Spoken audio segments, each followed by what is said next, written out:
The royal physicians had stopped counting the Alpha King's great wolf's remaining days long before the ravens carried the news north, but one gentle Omega refused to believe that any living soul was beyond saving. Before we continue, where are you watching from? Drop your city or country in the comments below. And if you believe in courage and destiny, hit like and subscribe. These stories remind us, love finds the broken. Now, back to Eliza Hawthorne. Morning light drifted softly across Frost Hollow, painting the snow-covered rooftops in pale gold while smoke curled lazily from stone chimneys. Life awakened slowly in the quiet mountain village, yet Eliza Hawthorne had already been working for hours inside the small herb garden behind the infirmary. At 24, she possessed neither the commanding presence of an alpha nor the confidence admired in betas. She was simply an Omega with ash-blonde hair braided neatly down her back, calm gray eyes that always noticed suffering before anyone else did, and hands that seemed born to comfort rather than conquer. While others measured strength through dominance, Eliza believed every heartbeat carried equal worth. Most people smiled politely at that belief. Few truly shared it. A faint cry drew her attention toward the edge of the forest. She found a young fox caught in a cruel wire snare, its frightened body trembling as it struggled against the tightening loop. Eliza knelt without hesitation, speaking in a low, soothing voice until the terrified animal slowly stopped fighting. Her fingers worked patiently around the twisted metal, ignoring the sharp bite of cold against her skin. When the fox finally pulled free, it paused only long enough to brush lightly against her sleeve before disappearing into the pines.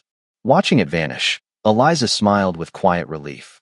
To her, gratitude did not need words. One day you'll give everything away to creatures that cannot repay you. The familiar voice belonged to Miriam Ashcroft, the elderly healer who had raised Eliza since childhood. Standing beneath the doorway with a basket of drying herbs, Miriam sounded more worried than critical. Eliza accepted the basket and laughed softly. Perhaps healing isn't supposed to be a trade. Miriam's expression lingered on her for a moment longer than usual. Around the older woman's neck hung a simple chain, but her fingers instinctively moved toward the small cedar chest hidden inside the infirmary before she quietly looked away. Eliza noticed the gesture but asked nothing. Some memories deserved silence until they chose their own time to speak. Their peaceful morning ended beneath the thunder of iron bells. Riders cloaked in black entered Frost Hollow beneath banners bearing the crest of a great silver wolf. Conversation stopped. Children hurried behind their parents. Hunters who feared almost nothing lowered their eyes as Commander Gideon Mercer rode into the village square. Weeks of exhaustion lined the veteran soldier's face. He carried no triumph, only urgency. Breaking the royal seal, he read aloud. By decree of King Rowan Blackwood, the great wolf of the crown stands at death's door. Every renowned physician, healer, and mystic has failed. Whoever preserves its life shall receive the gratitude of the throne and anything within the king's power to grant. Hope flickered across the gathering before fear extinguished it almost instantly. Everyone knew the final sentence that had never needed writing. The only moonbloom root capable of restoring the great wolf grew beyond the sea of bones, where no traveler had returned for generations. The square fell into heavy silence. Gideon's gaze moved from face to face, searching for courage that refused to answer. Eliza looked toward the distant northern horizon where snow-covered peaks disappeared beneath gray clouds. Somewhere beyond them, a magnificent creature was dying while another soul waited helplessly beside it. She imagined a ruler who had exhausted every possibility and still refused to abandon the companion who had shared his life. That thought settled deep within her heart. Beside her, Miriam quietly reached for Eliza's wrist. "There are roads kindness alone cannot survive," she whispered, her voice carrying an ache Eliza had never heard before. Eliza gently covered the older woman's hand with her own. Then perhaps kindness is exactly what those roads have been waiting for. Before fear could persuade her otherwise, she stepped forward into the center of the silent square. "I'll go." Commander Gideon Mercer stared at the quiet Omega, but it was not disbelief that crossed his weathered face. It was the strange recognition of a promise he had almost forgotten, a promise older than the kingdom itself, one that seemed to awaken the instant his eyes fell upon the small ivory wolf pendant Miriam had silently slipped into Eliza's hand. Commander Gideon Mercer did not answer immediately. His eyes remained fixed on Eliza Hawthorne, then slowly shifted to the small ivory wolf pendant resting in her palm. For the briefest moment, something almost like disbelief crossed the seasoned commander's face before he quietly lowered his head in respect. No one else noticed. Miriam Ashcroft did. The elderly healer's fingers tightened around the edge of her shawl, but she remained silent, as though an old secret had finally begun moving on its own. Around them, whispers spread through Frost Hollow like winter wind. Some villagers pitied Eliza. Others believed the gentle Omega had surrendered herself to a hopeless death. A hunter laughed under his breath. She couldn't survive one night beyond the northern ridge. Another answered with bitter certainty. Even warriors refused the Sea of Bones. Eliza neither defended herself nor looked toward those voices. Her attention stayed on Gideon, who unfolded a weathered parchment across the village well. Time had stained its edges, and countless repairs crossed its surface like old scars. This is the last complete chart ever recovered from the northern frontier, he explained. Beyond these mountains lies the Sea of Bones. Somewhere past its white shores grows the moon bloom root. His gloved finger stopped before reaching the center. Every expedition vanished before arriving here. No one asked what happened afterward. They already feared the answer. As the crowd slowly dispersed, Gideon approached Eliza alone. His stern expression softened just enough to reveal exhaustion buried beneath discipline. "You deserve the truth before deciding," he said quietly. "The great wolf is more than the king's companion." He paused, choosing each word with care. "When it suffers, the king suffers as well." Eliza searched his face. "You've seen it yourself." Gideon nodded. "For 7 nights." His voice dropped almost to a whisper. "His Majesty hasn't left its side once. He refuses to sleep anywhere except the stone beside it." A memory surfaced behind Gideon's eyes before he continued. Yesterday the royal physicians begged him to rest. Instead, he wrapped his own cloak over the great wolf because the chamber had grown cold. Eliza said nothing, yet something inside her quietly shifted. Until that moment, the Alpha King had been little more than a distant name carried by rumors. Now she imagined a lonely man kneeling beside a dying friend, powerless despite wearing a crown. The image stayed with her far longer than the stories of his strength ever could. Before sunset, Miriam asked Eliza to help organize the infirmary one final time. Together they sorted dried herbs, folded linen bandages, and prepared medicines for patients who would need care long after Eliza departed. Neither woman spoke much. Their familiar routine carried the weight of an unspoken farewell. At last, Miriam opened the old cedar chest hidden beneath her work table. Inside rested a weathered leather satchel stitched with tiny silver leaves. She carefully lifted it into Eliza's hands. "Your mother carried this wherever suffering called," she said softly. She believed every journey should begin prepared to save someone she had never met. Nestled inside lay carefully wrapped herbs, fresh bandages, a crystal vial filled with spring water, and a folded blanket embroidered with running wolves.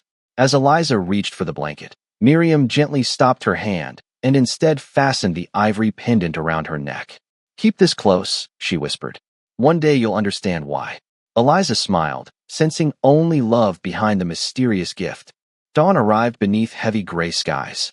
The royal escort assembled outside Frost Hollow while villagers watched from silent doorways. No cheers followed the departure. Only quiet prayers drifted across the snow as Eliza climbed into a modest supply wagon beside Gideon. The commander glanced back once toward the village before guiding the horses north. Mountain roads gradually replaced familiar fields. Dense pine forests swallowed the last signs of home, while the air grew colder with every passing mile. They traveled until sunset painted the peaks crimson. Finally, the convoy reached an isolated watch post built from dark stone overlooking a vast northern wilderness.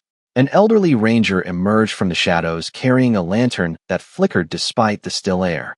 His pale eyes rested first on Gideon, then settled upon Eliza's pendant. Whatever color remained in his weathered face quietly disappeared. He bowed, not to the commander, but to the gentle Omega. Then he turned toward the distant horizon where a ghostly white line stretched beneath the rising moon. "The sea has already begun watching her," he murmured. "By tomorrow, it will decide whether she is merely another traveler or the one it has been waiting for." Sunrise unveiled the Sea of Bones without mercy. What had seemed like a pale ribbon on the horizon now stretched across the earth in endless silence. Its shoreline, covered by countless white, remains polished smooth by wind older than memory. Ribs rose from the ground like broken arches, Towering skulls rested half-buried beneath drifting ash, and narrow paths twisted between forgotten giants that no storyteller had ever fully described. Eliza Hawthorne stood motionless beside the weathered ranger, unable to decide whether she was looking at a graveyard or the ruins of an ancient kingdom. Nothing stirred. Even the birds refused the sky above that desolate coast. "The silence is the first warning," the old ranger said, never taking his eyes from the wasteland. "People think monsters hunt here. Most never realize the land itself decides who continues." Commander Gideon Mercer ordered the escort to establish a temporary camp well beyond the white shoreline. His seasoned soldiers moved with unusual restraint, speaking only in whispers while securing supplies. No one crossed the invisible boundary where ordinary earth gave way to pale dust. Gideon approached Eliza carrying a leather waterskin and a folded gray cloak lined with wolf fur. "From this point onward, I cannot protect you," he admitted. "Royal authority ends where the sea begins." There was regret in his voice, a burden carried by a man who had escorted too many brave souls toward uncertain endings. Eliza accepted the cloak with quiet gratitude. "You brought them because each believed a life was worth saving," she said gently. Gideon lowered his gaze for a moment. "Every one of them believed exactly what you believe." Before the first step could be taken, Miriam Ashcroft's parting gift revealed another purpose. While arranging herbs inside the old leather satchel, Eliza discovered a carefully folded note hidden beneath the bandages, written in familiar flowing handwriting she had known since childhood. It contained only one sentence: "Never choose the shortest road when compassion offers another." She read it twice, puzzled. The words echoed strangely against the weathered map Gideon had shown her in Frost Hollow, where the safest route curved away from the direct crossing. For the first time, she wondered whether Miriam had known far more about this forbidden place than she had ever admitted. Near midday, Gideon led her to a circle of standing stones overlooking the endless white expanse. There rested a narrow wooden skiff unlike any vessel Eliza had ever seen. Its dark hull carried no sail, no oars, and no visible means of steering. Ancient silver markings flowed along its sides like frozen streams. "The Bone Ferry," Gideon explained quietly. "It drifts only toward those carrying purpose instead of ambition." Eliza frowned. "And if someone's heart carries both?" The commander managed a weary smile that held no comfort. "The sea answers that question better than I ever could." She stepped aboard alone. The moment both feet settled against the polished deck, the skiff glided forward without sound, leaving the shore behind as though pulled by an unseen current. Gideon remained standing among his soldiers until distance swallowed every face she recognized. Ahead, pale mist rolled across the endless water, concealing whatever waited beyond. Hours seemed to pass beneath an unmoving sky. The sea offered no waves, only glass-like stillness interrupted by enormous bones emerging from beneath the surface. Some resembled wolves beyond imagination. Others belonged to creatures impossible to name.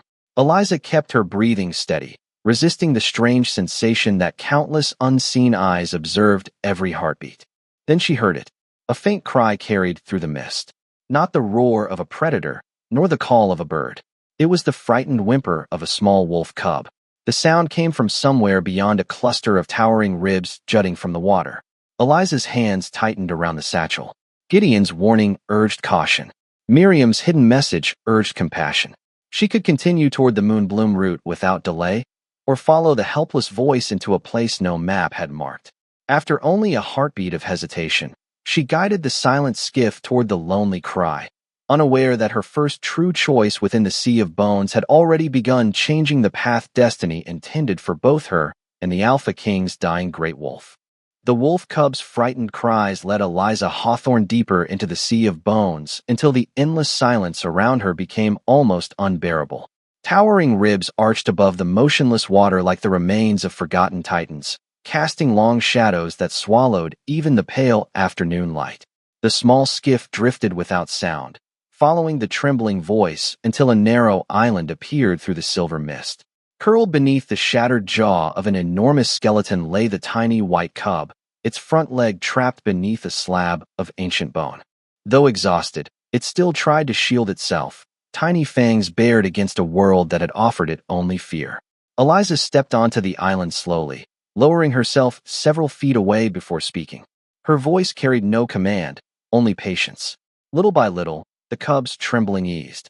She carefully lifted the heavy fragment pinning its leg, wrapped the swollen limb with Miriam Ashcroft's linen bandage, then offered a few drops of spring water from the crystal vial inside her satchel.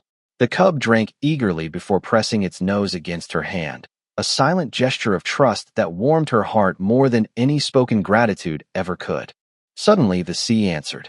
Gentle ripples spread across the glass-like surface. Massive shapes moved beneath the water, circling the island with terrifying grace. Their outlines resembled wolves beyond imagination, each large enough to dwarf castles, yet none rose completely into view. The rescued cub instinctively hid against Eliza instead of fleeing. Every instinct urged her to run, yet Miriam's final lesson echoed quietly within her memory. Compassion first, fear second. Eliza remained exactly where she was, resting one calm hand upon the frightened cub until the unseen guardians slowly disappeared into the depths. Only then did the impossible happen. The mist parted. A pathway of dark stone emerged where moments earlier nothing had existed, stretching across the sea toward towering cliffs wrapped in silver trees. It was absent from Gideon Mercer's map. It had not existed before she chose mercy over haste.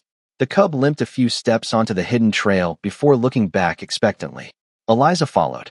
Every step carried her farther from the journey she believed she understood. At the end of the path rested a secluded valley untouched by decay.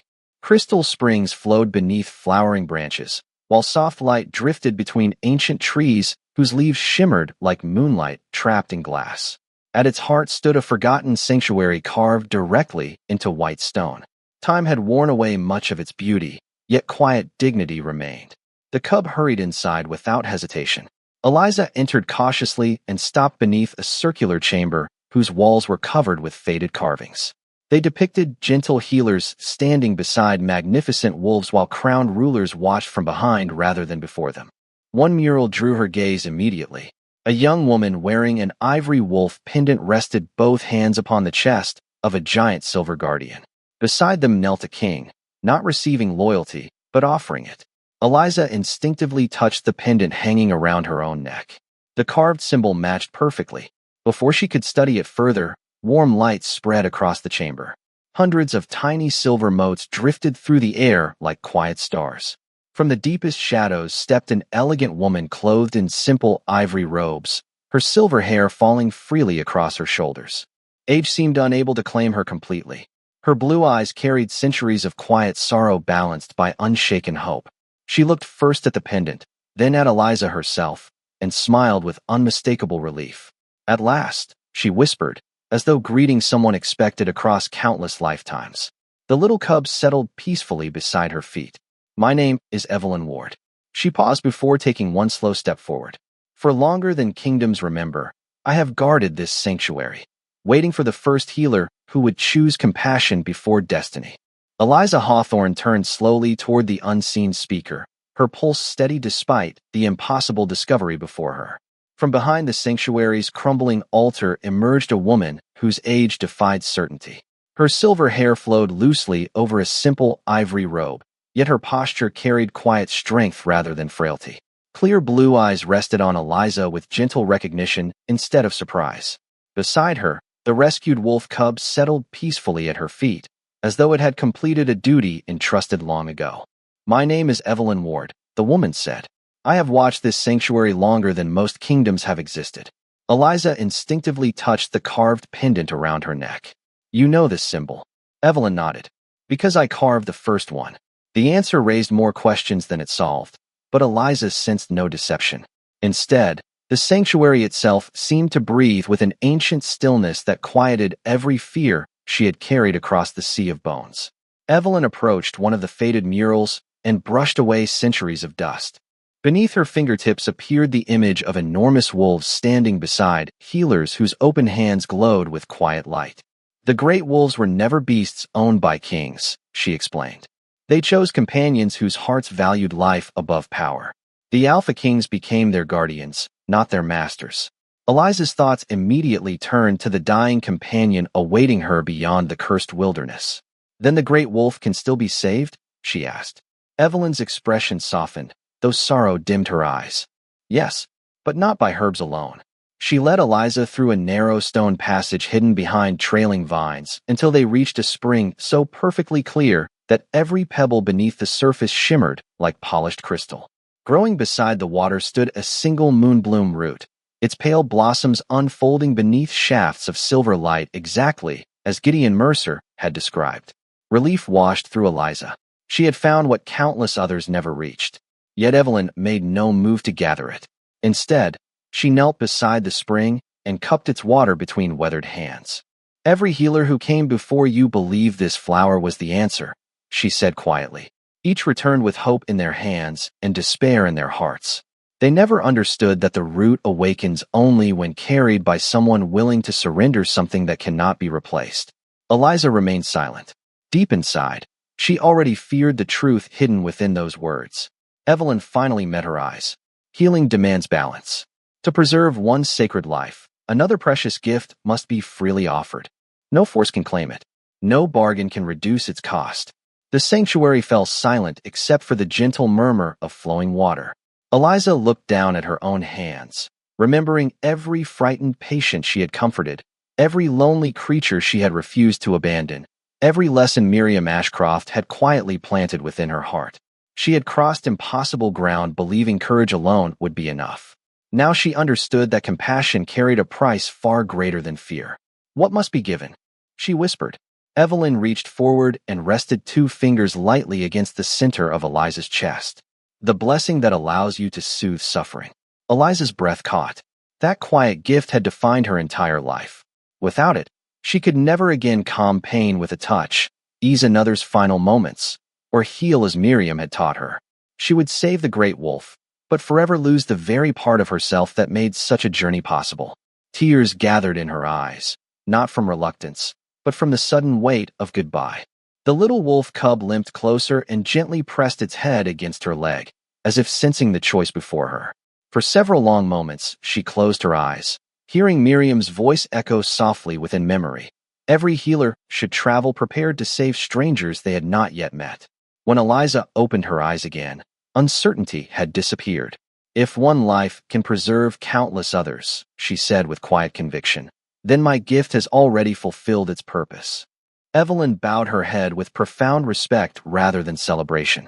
She carefully lifted the moonbloom root from the earth and placed it into Eliza's waiting hands. The instant Eliza accepted it, the ivory pendant around her neck cracked cleanly down its center, releasing a pulse of pale light that raced through the sanctuary before vanishing into the distant horizon. Far beyond the sea of bones, inside the royal fortress, the Alpha King suddenly rose from beside his fading great wolf as both of them sensed the same ancient signal. The final covenant had been accepted, and nothing in either of their lives could ever return to what it had been before. The forgotten sanctuary fell completely silent after Evelyn Ward placed the moonbloom root within Eliza Hawthorne's reach. Its pale blossoms shimmered beside the crystal spring, beautiful enough to resemble moonlight made tangible, yet neither woman moved to touch them. Outside, silver leaves drifted gently through the hidden valley, but even the breeze seemed to pause, waiting for a choice no one else could make. Eliza stood motionless, her gray eyes fixed upon the fragile plant she had crossed impossible lands to find. For a long moment, she saw not the flower itself, but every face that had quietly shaped the road leading her here. She remembered the frightened fox whose life had seemed too small for anyone else to notice. She remembered Miriam Ashcroft kneeling beside feverish strangers through endless winter nights, never asking whether they deserved saving. She remembered Commander Gideon Mercer's weary confession about a king who refused to leave the side of his dying companion. Most clearly of all, she remembered imagining Rowan Blackwood sitting alone beside the great wolf while hope slipped away one silent breath at a time. None of those memories demanded sacrifice. They simply reminded her who she had always been. Evelyn watched without interrupting. There was no urgency in her expression, no attempt to persuade. The covenant could not be accepted through pressure. It had to be embraced freely, or it meant nothing at all. After several quiet moments, Eliza looked down at her own hands. Since childhood, they had comforted frightened children, closed the eyes of the dying with dignity, eased pain no medicine could fully reach, and reminded lonely souls that they did not have to suffer alone. Her gift had never made her powerful. It had simply allowed kindness to travel a little farther than ordinary hands could reach. The realization brought tears to her eyes, not because she feared losing that blessing, but because she finally understood how deeply she loved it. Saying goodbye to something precious was never supposed to be easy. "If I surrender this," she whispered, her voice barely louder than the spring itself, "someone waiting tomorrow will not receive the comfort I could have given." Evelyn nodded gently. "That is the true weight of the covenant. It asks for the future you might have had, not the past you have already lived." Eliza closed her eyes. For the first time since leaving Frost Hollow, uncertainty found her. She imagined returning home with the same gentle gift Miriam had nurtured for years. She imagined children reaching for her hand, elderly patients smiling because her touch eased another painful night. She imagined a quiet life filled with countless small acts of mercy. It was a beautiful future, and because it was beautiful, letting it go hurt more than crossing the sea of bones ever had. A soft whimper broke the silence. The little white wolf cub limped to her side and rested its head against her knee, trusting her without knowing why. Eliza smiled through gathering tears and gently stroked the cub's fur. Compassion had led her to this sanctuary. Compassion had opened every impossible path.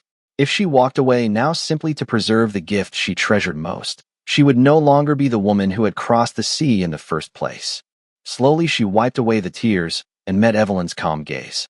"A healer is not defined by what flows through her hands," she said quietly. "She is defined by the life she refuses to abandon." Peace settled over her face with surprising certainty.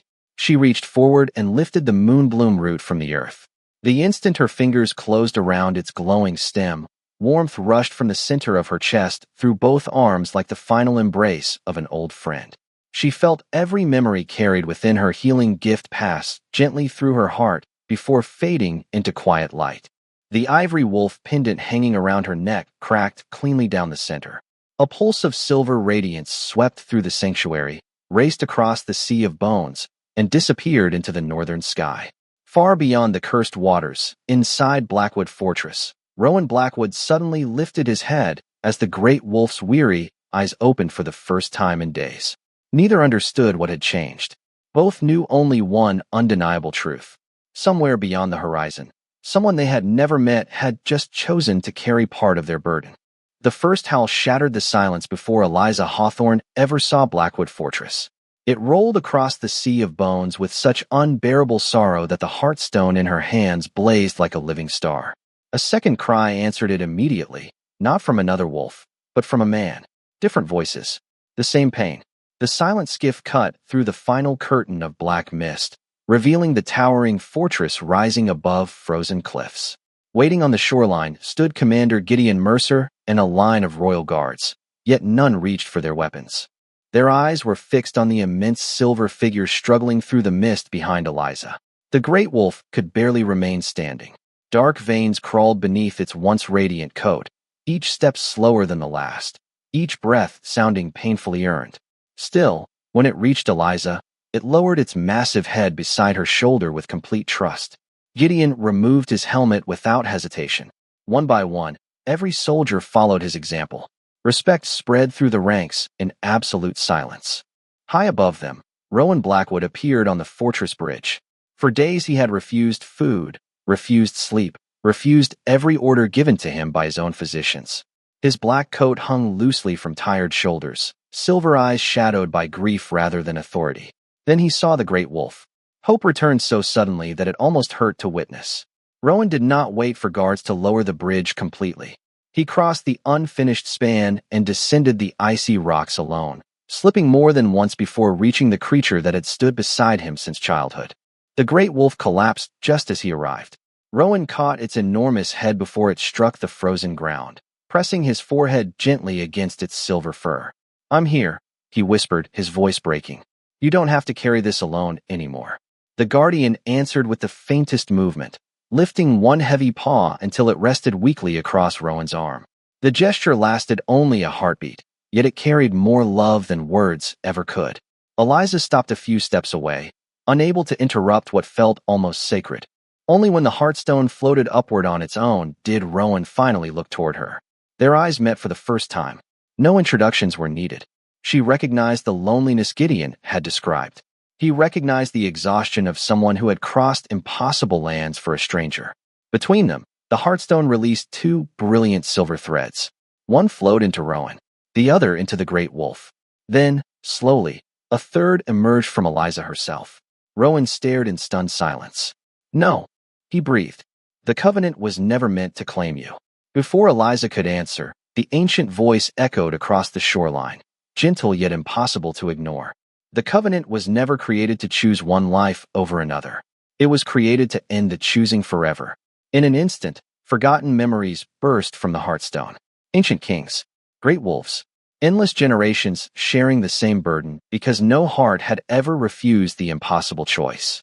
Eliza finally understood. Every healer before her had asked who should be saved. The Covenant had waited centuries for someone who would ask a different question. She stepped forward without hesitation.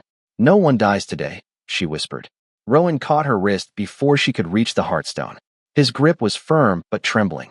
"You'll lose everything." Eliza looked at him with the same quiet compassion she had offered the frightened fox, the wolf cub, and every wounded soul she had ever met. A gentle smile touched her face. "If you had found me dying beyond the sea of bones," she asked softly, "would you have walked away?" Rowan could not answer. He already knew the truth. His fingers slowly released her wrist. Eliza placed one hand over Rowan's heart and the other against the great wolf's forehead. The moonbloom root dissolved into countless silver petals, each one becoming pure light as it drifted into the three living threads. Pain surged through all of them at once. Rowan cried out. The great wolf released a howl that shook the mountains. Eliza's knees nearly buckled beneath a burden no ordinary soul could have endured.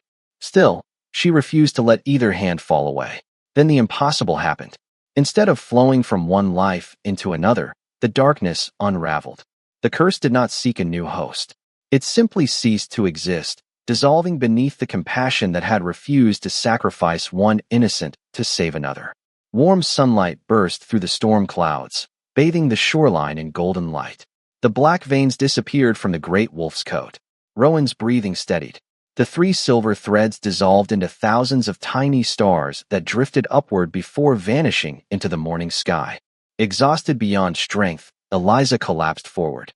Rowan caught her before she touched the frozen earth, holding her carefully as though she were the most precious life he had ever known. Slowly, the great wolf rose. It looked first at Rowan, then at Eliza. Finally, before every soldier, every healer, and every witness standing upon that shore, the ancient guardian bowed its enormous head to the gentle Omega. Gideon was the first to kneel. The entire royal guard followed. No command was given. None was needed. In that single silent moment, an ancient covenant ended, and a new legend quietly began. For several long moments, no one moved. The storm had vanished, yet the shoreline remained wrapped in an almost sacred silence, as though the world itself needed time to understand what had just changed. Eliza Hawthorne leaned weakly against Rowan Blackwood's arms, her breathing shallow but peaceful. The warmth that had always answered suffering was gone from her hands. She felt the absence immediately, like the quiet after a familiar song ended. Surprisingly, it did not frighten her. Rowan noticed the faint uncertainty in her eyes before she managed to hide it. Without thinking, he removed his heavy black cloak and gently wrapped it around her shoulders, shielding her from the bitter northern wind. Neither of them spoke. The simple gesture carried everything words could not. Behind them, the great wolf slowly lifted itself onto steady legs. For the first time since anyone could remember, its brilliant silver coat shone without a trace of darkness beneath the fur. It took several careful steps before stopping near a young royal soldier whose spear had fallen from trembling hands. The frightened recruit froze. Instead of towering over him with the power every legend had promised, the ancient guardian quietly lowered its massive head until the young man gathered enough courage to reach out. His shaking fingers brushed the wolf's silver fur. Nothing terrible happened. Wonder slowly replaced fear across his face. Nearby, another soldier removed his helmet. Then another. Soon every warrior stood in respectful silence, not because anyone had commanded them, but because something inside them had changed. Commander Gideon Mercer watched the moment unfold with glistening eyes. He quietly sheathed his sword before kneeling once more, not before the throne, not before the great wolf, but before the woman whose compassion had rewritten every lesson he had spent a lifetime believing. Rowan looked toward Gideon, then slowly followed his example. The king of Blackwood knelt before Eliza Hawthorne with quiet gratitude, not ceremony. She immediately reached for his arm, gently encouraging him to rise beside her instead. "Please," she said softly, "stand with me." Rowan understood. This victory belonged to no single person. Together they faced the gathered soldiers as equals bound by the same hope. At that very moment, laughter echoed across the shoreline. Everyone turned. A small wolf pup emerged from behind the great wolf and bounded clumsily through the melting snow before tumbling at Eliza's boots. The tiny creature looked almost identical to the cub she had rescued within the Sea of Bones. It barked once before wagging its tail with fearless delight. Even the sternest soldiers smiled. The great wolf lowered its head toward the playful youngster with unmistakable tenderness, and Eliza suddenly realized what the ancient guardian had been protecting all those centuries. Not only kings, not only kingdoms, a future where the next generation would never inherit the same burden. High above the cliffs, winter clouds finally broke apart. Warm sunlight spilled across the Sea of Bones, touching white skeletal remains that no longer felt cursed. Small green shoots pushed through the frozen earth between ancient bones, followed by tiny wildflowers opening toward the light. Far overhead, birds crossed the northern sky for the first time in generations. No proclamation was needed. The land itself revealed that the curse had ended. Rowan turned toward the distant horizon before quietly taking Eliza's satchel from her shoulder. "You've carried enough," he said with a gentle smile. "Let someone else help for a while." She looked at him, then at the satchel that had belonged to her mother, and allowed herself to accept kindness instead of always giving it. Side by side, they began walking toward Blackwood Fortress. The great wolf followed a few peaceful steps behind, while the little pup skipped happily between them. No longer divided by rank, destiny, or sacrifice, they crossed the bridge together as the fortress gates slowly opened, not simply to welcome a returning king, but to welcome a new future built upon compassion instead of fear. Weeks passed quietly after the covenant ended, and before anyone realized it, winter finally surrendered to spring. Snow melted from the mountain passes, clear streams returned to the valleys, and wildflowers spread across the once feared shores of the Sea of Bones. Travelers crossed the northern road without whispered prayers, children wandered farther into the forests without fear, and the long silence that had haunted the northern frontier slowly gave way to birdsong carried on warm mountain winds. Life had not become perfect. It had simply become free again. When Eliza Hawthorne entered Blackwood Fortress for the first time since returning from the Sea of Bones, she wore the same faded blue cloak she had left Frost Hollow in. The healing warmth that had once answered every wounded soul was gone forever, yet her gentle gray eyes carried a quiet peace that no magic alone could have given.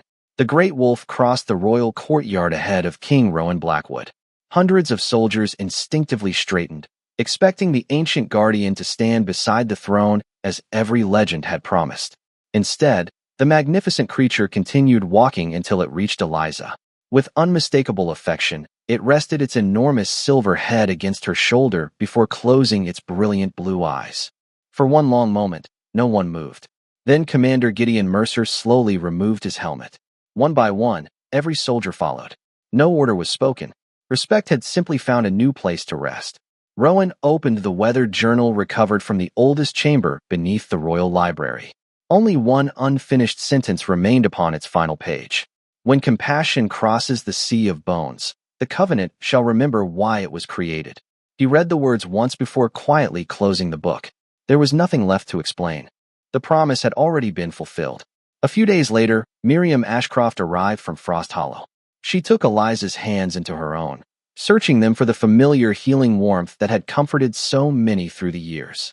Finding only ordinary hands, she smiled through grateful tears.